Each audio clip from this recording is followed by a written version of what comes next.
Hello' guys স্বাগতম সকলোকে স্বাগতম জনাইছোঁ অন্য এটা ভিডিঅ'লৈ। কি হ'ব, বহুত দিন ভিডিঅ' দিয়া নাই, তামাম টেনশ্যনৰ আছে মানুহটো একদম। মানে যিটো ভিডিঅ' মই দিব বিচাৰিছিলোঁ চেনেলত, এই ভিডিঅ'টোৰ কামেই হৈ উঠা নাই। মানে আজি কৰিম কালি কৰিম কৈছে বাৰু, সেইবিলাক বাদ দিয়ক। আজি গৈ আছোঁ স্পাইৰেল পটেটো খাব। ইমান ভাইৰেল হৈ গৈছে যে এই পটেটোটো খাব লাগিব, মানে কেনেকুৱা হৈ গম পাব লাগিবতো।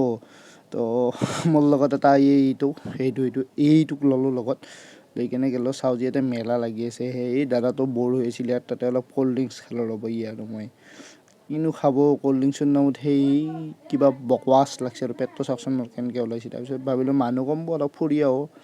সেই বেলিবোৰ ফালে গ'লোঁ, চাওঁ যে ইয়াৰ পৰাই পুলিচে খেদিলে। ঘূৰি আহি চাওঁ যে সেই সিমানে মানুহ। এই মোৰ লগততো কিবাকৈ মানে একদম বহুত কষ্ট মষ্ট কৰি পটেটোটো লৈ আহিছে। দুয়োটাই খালোঁ, খাই দিয়ে ঘৰলৈ আহিলোঁ। ভিডিঅ'টো ইমানেই আছিল। যদি ভিডিঅ'টো ভাল পালে লাইক কমেণ্ট শ্বেয়াৰ ছাবস্ক্ৰাইব কৰি দিব। থেংক ইউ, জয় অসম, বাই বাই।